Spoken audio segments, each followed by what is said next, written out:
are here in Inclusion and we are live on LinkedIn and on Facebook and on YouTube and on Twitch. It is great to see you here. Good evening, good evening, good evening. We have people arriving in the room.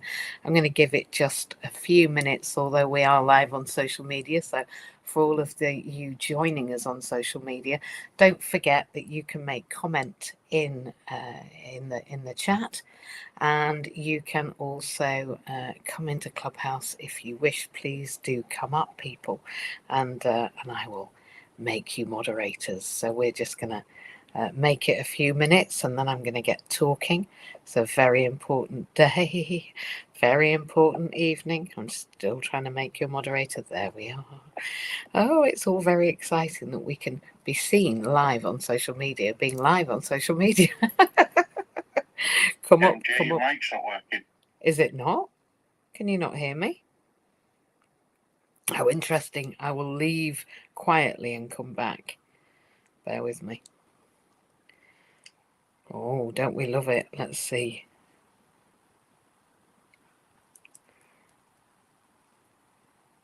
Wild. It would appear that I can't get on Clubhouse, but there we are. How fascinating.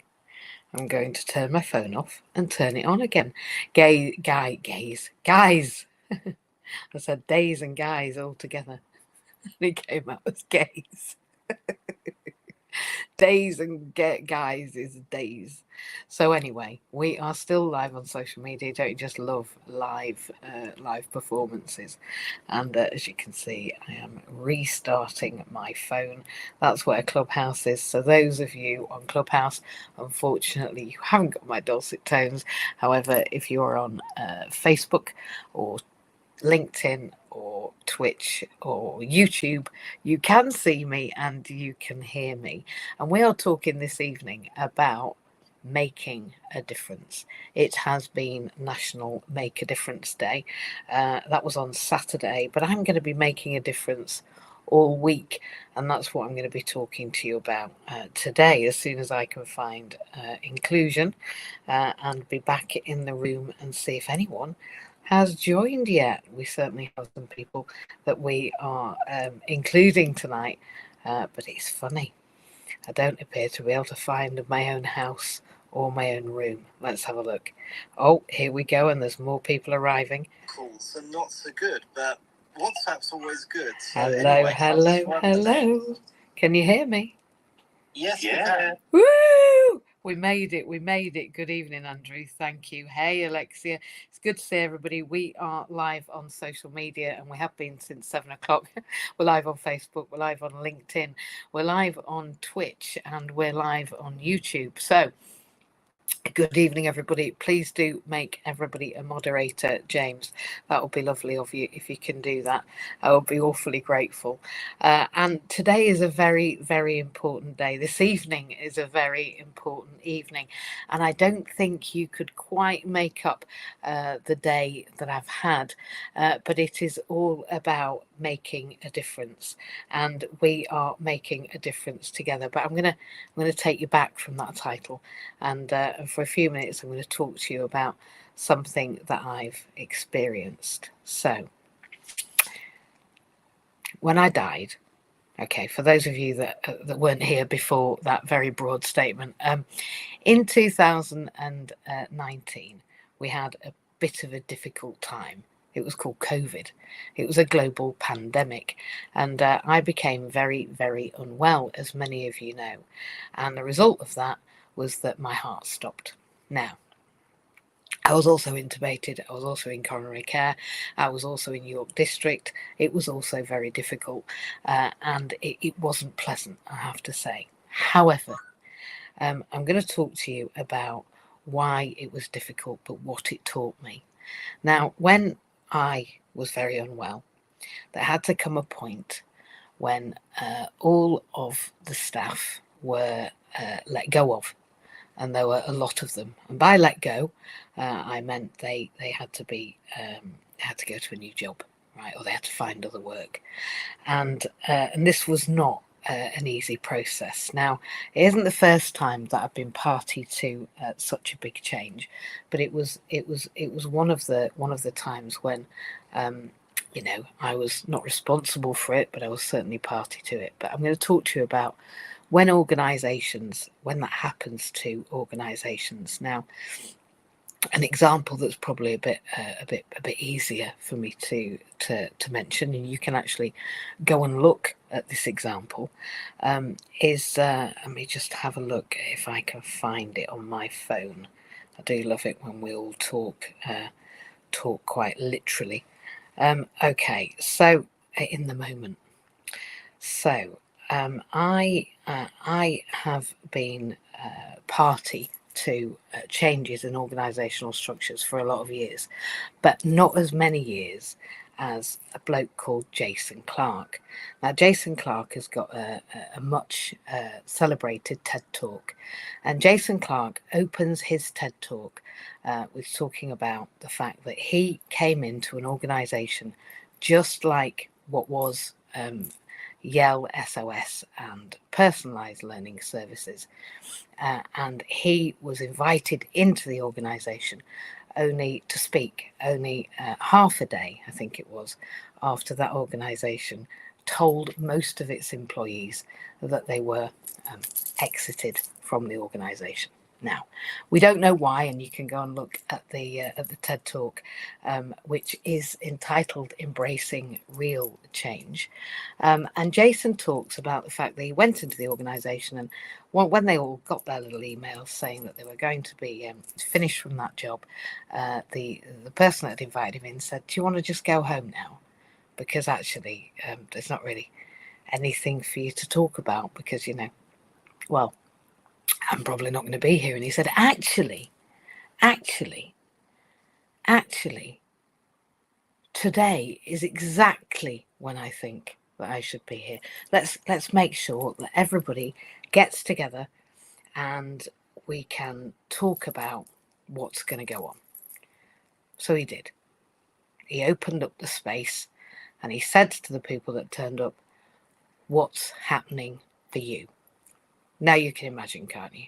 Just think for a moment. Imagine being in that room with people who've just been told that they are going to lose their job. Well, I can, and I'm going to share this with you now.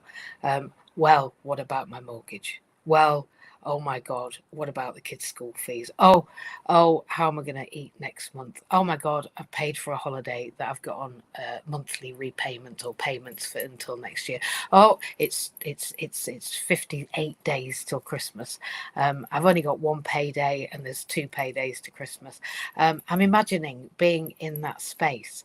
Oh, I knew this was going to happen. I always knew this about this organisation, that I didn't fit, that this wasn't gonna. I knew this was gonna happen.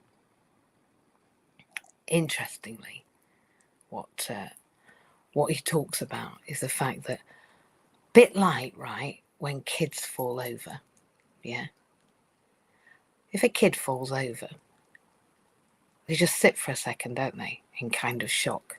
Or stand for a second in kind of shock if they bump their head or whatever, and look. It's that moment of deciding whether something is bad or it's good.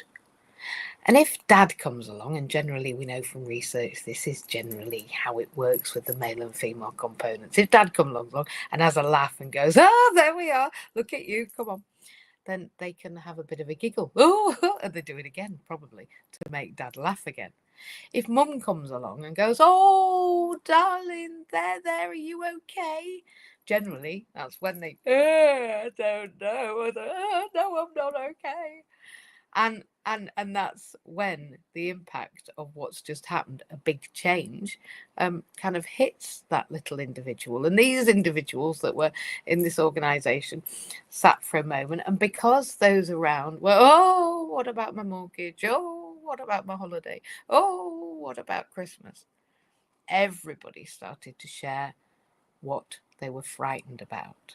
Because really, change or the idea of making a change making our change, making a change in an organization, changing something that we've always done, right? Comes with it a fear of loss. We're worried that the change is going to cost us something, yeah? Be it our identity, our status or control, my job, what do I sound like, what will my friends say? And so in that moment, people were still looking at the change in that way. When Jason went in, he said, well, actually, what is it that you're frightened of? And they shared. And why are you frightened of change happening? When people started to explore, they started to list new things. Well, I'm worried because I don't know whether I'll get another job in this industry. Actually, maybe I don't want another job in this industry. Maybe actually I could take this as a sign from the universe to go back to university. Oh, possibly I came into this job 5 years ago, but I'll be honest, I wasn't planning on staying here. I was planning on moving into this direction.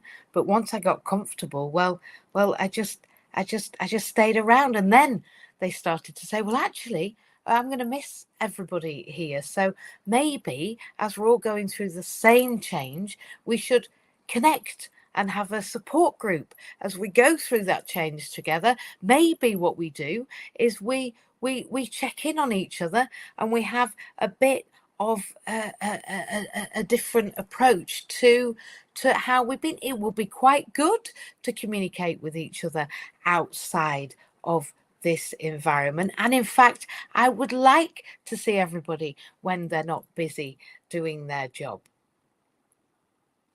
And in that session, Jason said that, in fact, their acknowledgement of their resistance to change, and then the possibilities that he suggested as seeing the small changes, like, well, what if you did have to get another job? What if you spend this month applying for new positions?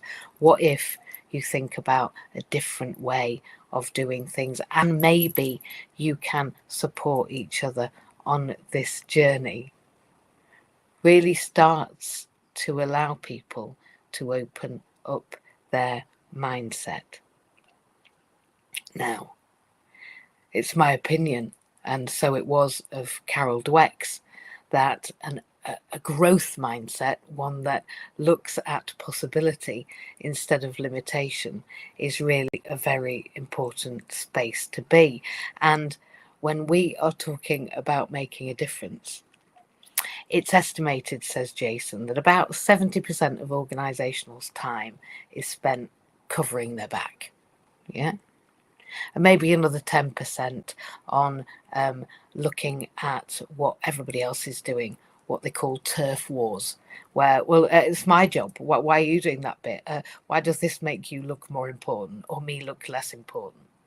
And another 10% on, the kind of organisational drama and who's doing what with who and who hasn't succeeded. Because actually, whilever we are doing any of that, that means there's only 10% on actually doing the job.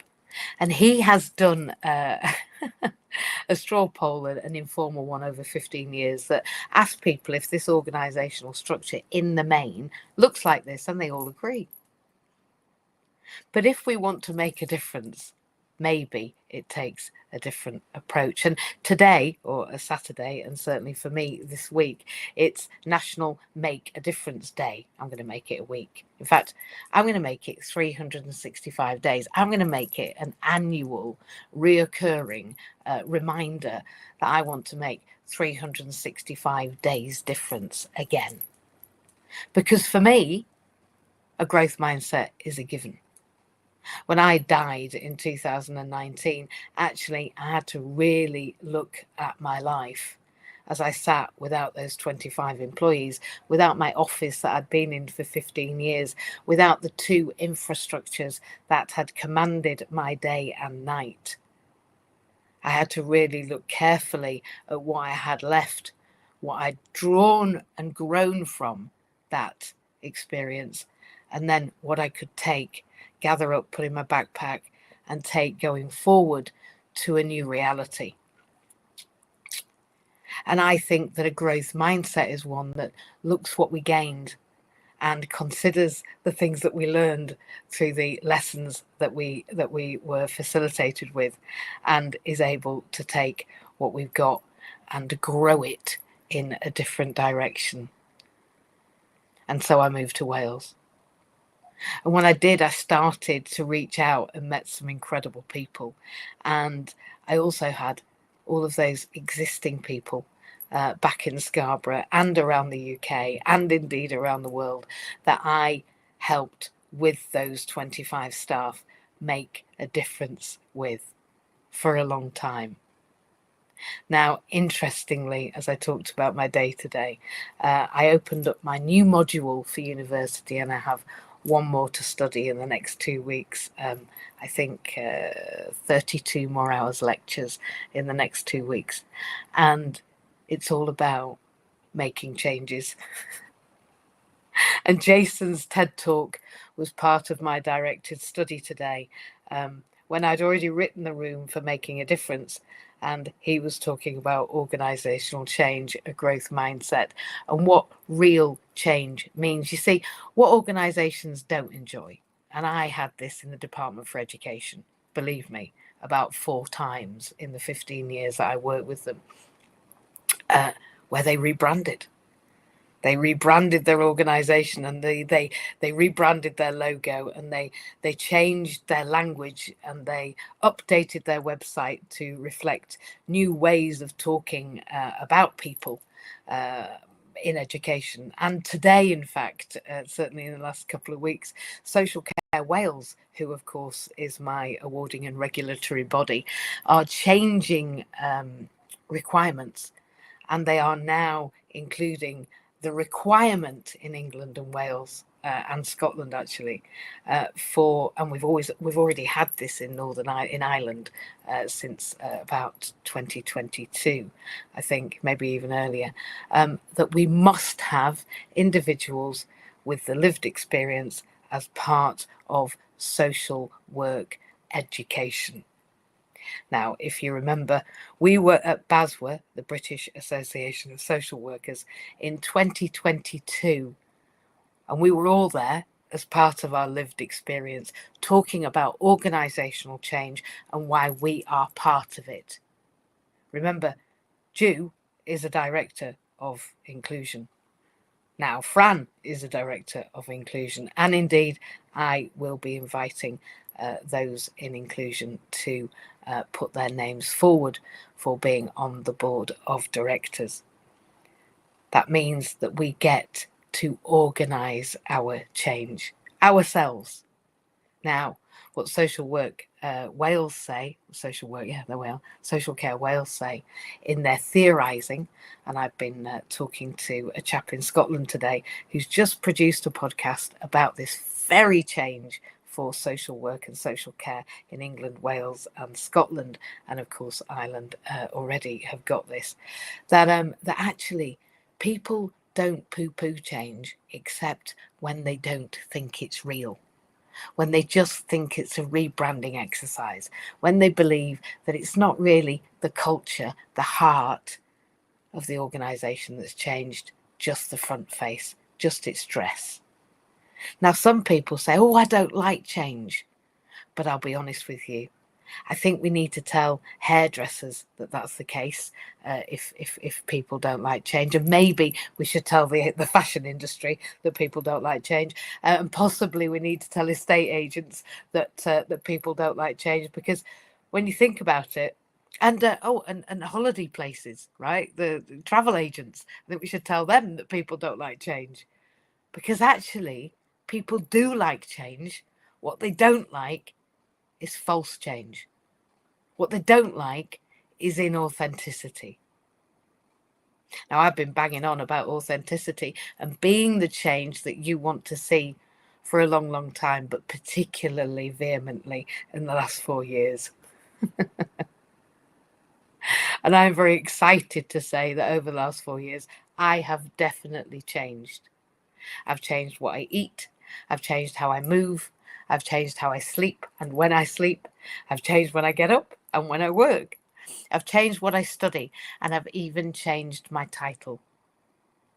I do still work with the Department for Education, but I work on behalf of the Welsh Government and I work on behalf of Social Care Wales. I have become my own change. And I believe that everybody wants that little slither of effectiveness that every organisation has in amongst all of the covering our back, having a turf war and seeing what everybody else's drama is. Now, I'm grateful that my organisation isn't like that. In fact, a new member of staff said this month, do you know what I love about being here? I don't feel like a number. I feel considered. I feel that everybody here is mucking in. We all work hard and we're all here to make the change together. That's cultural change. That's an organisation that really is being the change that they want to see. And we know from the inclusion testimonials that we are the change that we want to see. And inclusion have already made the change. We took the government's responses from 20 months down to 12 weeks, actually, at its worst and its best, to the Access to Work programme. We made the change, and Andrew is here as the person that took that letter from us to that MP, and then we took that petition and he made that change with us. We all made that change together, and most of the people, in fact everybody here I think, was at the Hand Cycle Marathon, being the change that we wanted to see in Wales. So today, if you don't believe that you like change, well, do you ever change your hair, your job, your clothes, your mind?